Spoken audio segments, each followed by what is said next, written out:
Hey there guys, this is NDM here. Welcome you. Oh god, what's going on? Hang on a second. Wait a minute.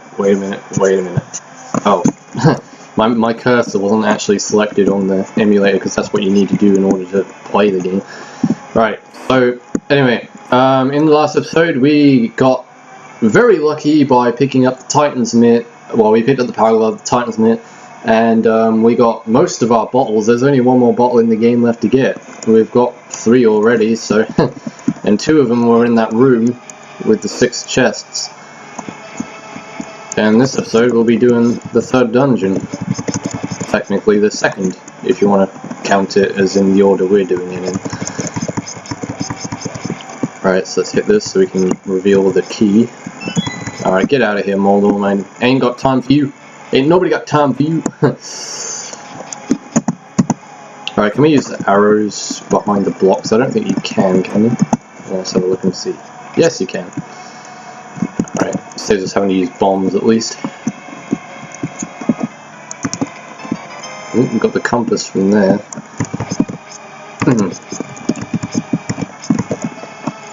Yeah, because the first time I came in here with my randomizer, I only had 4 hearts, and this room absolutely kicked my ass. And I'm not even kidding, this room was just a gigantic pain. Because you've got these tiles that chase you.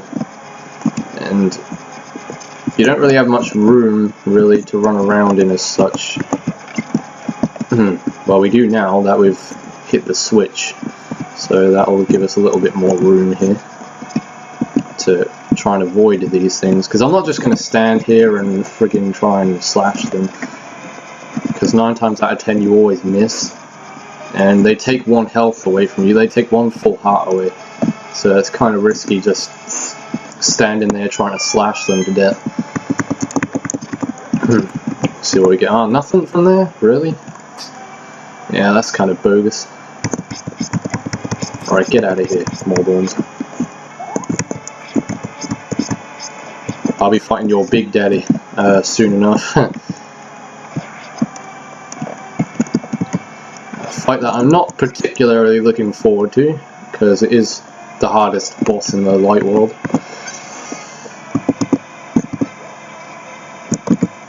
Well, I'd actually say some of the bosses in the light world are actually harder than some of the bosses in the dark world, and that's kind of crazy to think about because the dark world comes straight after the light world. And you'd think that the dark world will be a lot more harder than the light world, but the dungeons in the dark world are a lot more harder than the light world. I think the dungeons are actually more challenging than some of the bosses. But not to say that the dark world isn't hard, because it is. There are some bosses in the dark world that are hard, like the Helmasaur King, which is a pain in the ass, and so is Mothula, which is also a pain. But the Ice Palace boss is really easy if you know what you're doing, and so is the 6th Palace boss. I'd say Trinix is kind of hard as well. I'm trying to hit the freaking switch if I can. There we go. Just had to position ourselves in the right spot.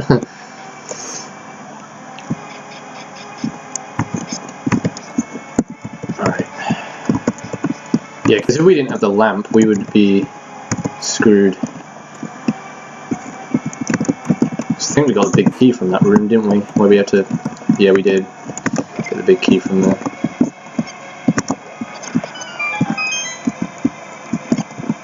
Because that's the room that I couldn't do in my last randomizer because I didn't have any fire equipment.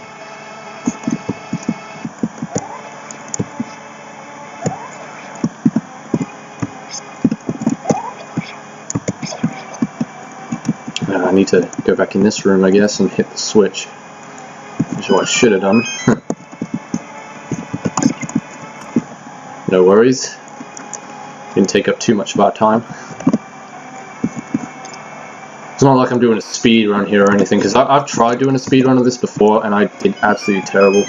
Because I got to the 6th... I got to the 2nd palace, the Desert Palace, and fighting Moldorm in a fast fashion is not easy, and I just fell straight down to the bottom, and I didn't want that to happen.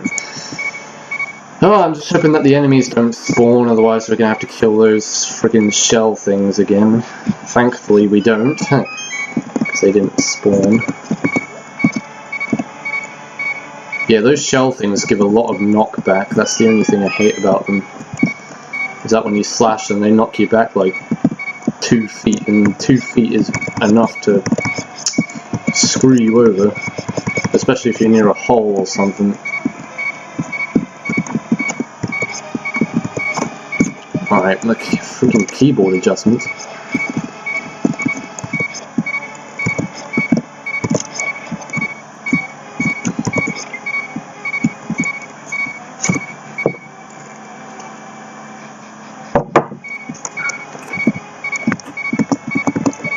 We got the no, we ain't got the dungeon map yet. We got the compass and the big key though. I think this will be, yeah, a dungeon map.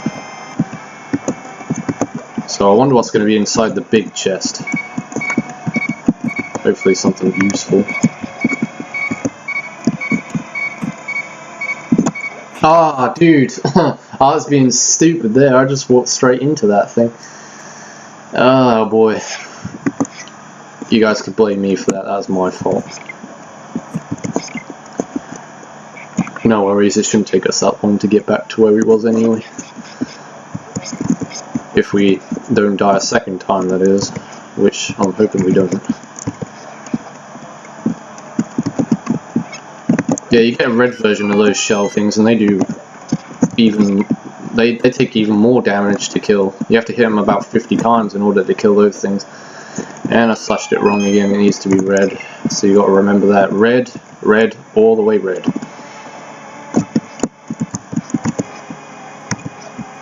It's kind of funny really, because the switches that you hit, they're red, but the tiles that you put down and put up, they're coloured orange, which I find kind of funny. Yeah, but the blue ones are actually blue, so that makes sense, but the ones that you hit for the red ones are orange, they're not red. Well, they're not that colour anyway.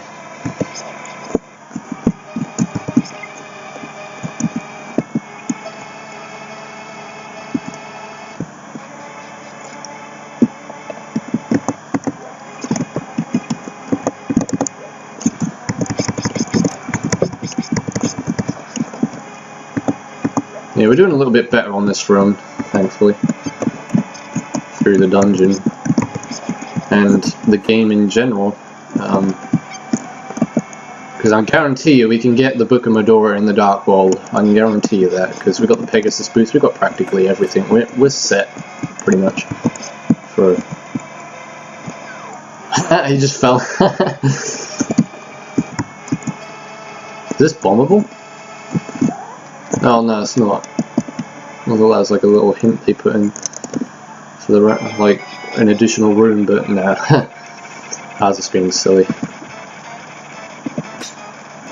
I'm gonna try something here. I don't know if this will work, guaranteed, but we can give it a try. Just wait for him to go, and then... Oh, pressed it at the wrong time, damn it.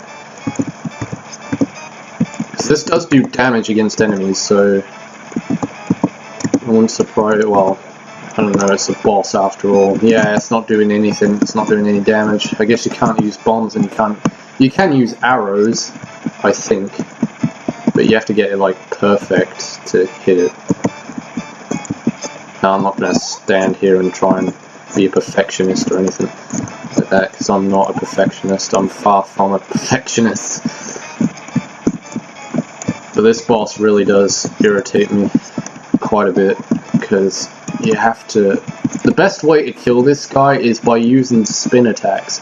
But the problem is, if his body bumps you, you go back like 6 feet. I mean, these things knock you back farther than what the shell things do. And doing this on a keyboard may not be the best thing, because you have to do it. See, oh, for crying out loud. For crying out loud. It's just the way how my keyboard is laid out. It's laid out in such an awkward way. It really aches on your thumb as well. Actually, I jumped at the wrong time there.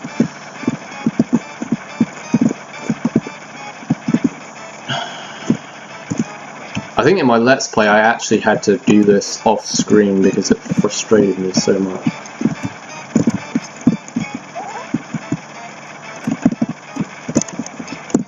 See, what the frick was that, man? Oh! I say what the frick a lot, don't I? I know, I guess it's just like one of those words that kind of just comes out.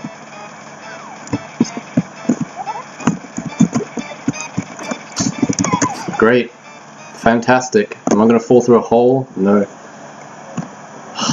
These things, this boss just irritates the hell out of me. It does. It pisses me off. It's one of those bosses that's just so frustrating. That makes you just want to throw the controller, even though I'm not using a controller. But there is always another alternative, and that's punching the laptop screen, but I'm not going to do that because I'm not stupid. I've done that before when I tried to Let's Play Snowboard Kids about 4 years ago on my Tails old channel. And I'm telling you that that got me in a lot of shit. That really did. So it's not worth it. Don't punch your laptop screen because you're just going to make yourself look like an asshole. Because then you can't do anything on your laptop. So, ooh, we're doing better this time. Kind of. He's going to go extra fast now. And this is where you got to be really careful not to get hit.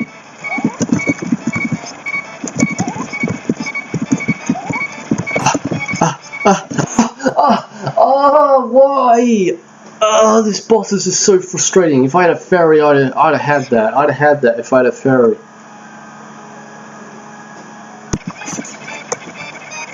Right, here we go again. Round 2, I guess.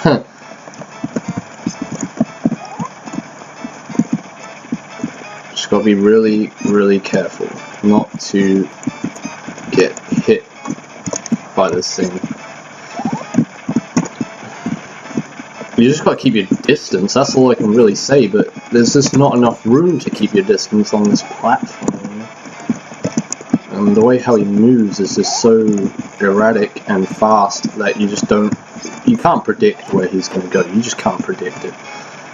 I mean, it would be cool if you could, but yeah, this is one of those bosses that's basically unpredictable. Near enough. See, like, look how quick he's going. He's just going too quick. Far too freaking quick. Just don't bump me off, please. Just don't do it. Don't do it. Yes! We did it! Woo! Yeah, boy! We did it! Nice! Oh, Jesus. That was a rush of adrenaline going through me there. Woo! Yeah, we got the second pendant now in our collection.